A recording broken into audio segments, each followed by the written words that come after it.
हरे कृष्ण, मेरा नाम सुषमा है। ध्यान योगी के लिए यथा योग्य आहार और निद्रा आवश्यक है। ऐसे योगी को मोह का त्याग करना आवश्यक है।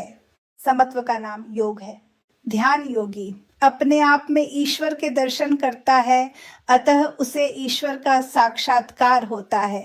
अंतःकरण की शुद्धि के लिए ध्यान योग आवश्यक है। सांसारिक पदार्थों आदि की प्राप्ति का उद्देश्य और कामना न रखकर केवल परमात्मा प्राप्ति का उद्देश्य रखना ही अंतःकरण की शुद्धि है।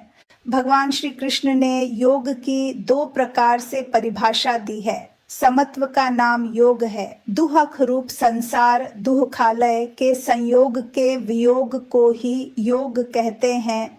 योगारूढ़ की परिभाषा क्या है? पदार्थों, व्यक्तियों और परिस्थितियों में आसक्ति नहीं हो, क्रियाओं में आसक्ति न होना, संकल्पों का त्याग अर्थात अपना कोई आग्रह न हो, वह किसी योग में आसक्त न हो, जिसका अंतःकरण ज्ञान विज्ञान से तृप्त हो, जो कूट की तरह लोहे पिंड निर्विकार हो, जिनके लिए रजत मृत्ति पत्थर सब एक के लिए समान हो, जो सबसे समान व्यवहार करता है अर्थात समबुद्धि है, शत्रु मित्र साधु पापी सब में समबुद्धि है रखता है, वही मनुष्य श्रेष्ठ है।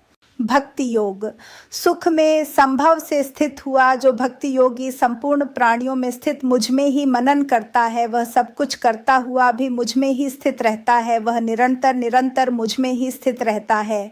भगवान का भक्त अपने शरीर को तथा संपूर्ण संसार को भगवान का ही स्वरूप समझता है, वह निरंतर भगवान में ही रहता है।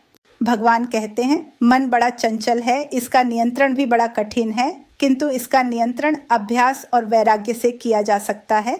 अभ्यास मन को बार बार अपने लक्ष्य में लगाना ही अभ्यास है। अभ्यास निरंतर करते रहने से लक्ष्य की प्राप्ति अवश्य ही जाएगी।